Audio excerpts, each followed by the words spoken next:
Senator Kennedy is next. Thank you, Mr. Chairman, and thanks. Senator Kane. Okay. Thanks, Mr. Chairman, and thanks to all of our witnesses here today. Professor Painter, on May 5th of this year, you put out a tweet. You said, I'm going to quote, "There are some things money can't buy. For everything else, there's the Supreme Court." Would you tell me which members of the Supreme Court you believe are bought? I was particularly concerned at that point when I posted that tweet. I understand, but if you could, I've got really limited time, and I apologize for interrupting. Just tell me which members of the court you are bought. I did not think that Justice Clarence Thomas should be failing to disclose his trips on a billionaire's yacht and airplane. Do you think he's bought? I believe that there is grave risk. Do you think he's bought? I said there is grave risk. Do you think he's bought? To the confidence of the American people in our Supreme Court. Well, if you don't think he's bought, why did you say it?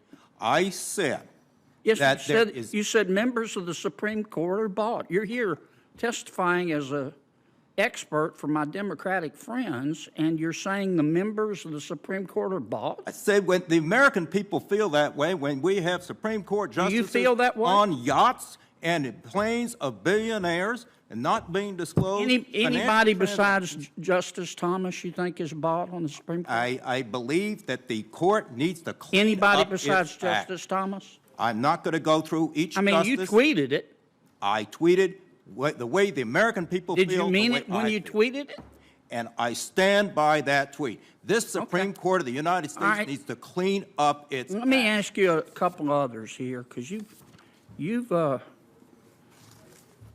on September 17, 2020, you tweeted, "It looks like Putin's favorite senator could lose," referring to Senator Lindsey Graham.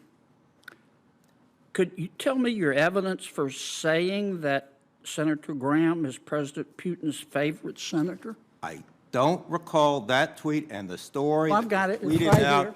It's right here.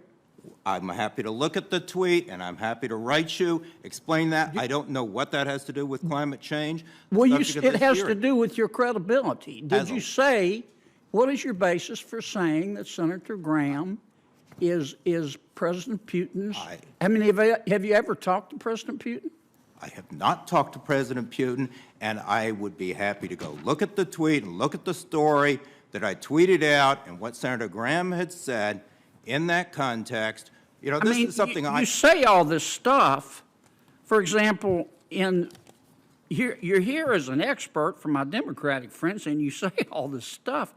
You called on September 16, 2023, a professor at the University of Chicago, very distinguished professor, Brian Leiter. You called him a racist. Can you explain to me why you think he's a racist? I remember a series of tweets with him. He's a Marxist who put out a number of statements attacking African Americans and women. And he also was raising money for someone who had called the police on a black student for sleeping in the common room, and now has a wokekkk.com website attacking me. That's fair enough. So fair enough. I will just say one thing that I learned in high school debate, that when you have no argument, you simply change the subject. All right. On October 15th of 2020, you said Lindsey Graham is soliciting cash payments in return for voting on a Supreme Court nomination. What evidence, that's a pretty bold statement, Professor. What evidence do you have for alleging that Senator Graham was taking cash in return for one of his votes? I don't recall that specific tweet, here but it is, I right do. Here I do recall. And do you think he was taking cash for one of his votes? I have received campaign. Do you think he was taking cash for one of his votes? I'm answering your question, Senator. I have received solicitations from both political parties. Do you think connection Lindsey with Graham was confirmation taking hearings for cash justice. for one of his votes? It's a simple question, I am Professor. received cash, solicitations for cash on my email. And yes, from both political parties in connection with Supreme Court confirmation votes. Well, I'm out of It's time, wrong. but let me just say for the record, It's wrong.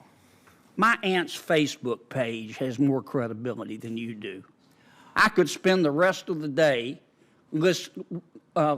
reading your quotes where you make allegations against people and you can't defend them. You've said nothing about climate change. You quoted everybody from a Marxist Senator to Kaine. all sorts of other people. This has absolutely nothing to do with the topic of the hearing, Senator. Senator Kaine is recognized. Thank you, Mr. Chair. Two items that I want to talk about. One, some good news. Mr. Painter, you challenged us at the end of your opening testimony, hey, don't just be finger pointing at each other, get something done. And I do think we have to say this hearing is within the still recent aftermath of two really powerful pieces of legislation that Congress has passed to help us battle climate change, to help the United States become leaders in the battle against climate change. The bipartisan infrastructure bill, a number of my colleagues worked hard on this bill, makes significant investments in all kinds of infrastructure. The nation needs it, but including clean energy infrastructure. And then the Inflation Reduction Act, which was partisan, it passed by one vote in the Senate, also really rockets the United States ahead in climate leadership by promoting investments in clean energy. We've seen the effect of this in Virginia.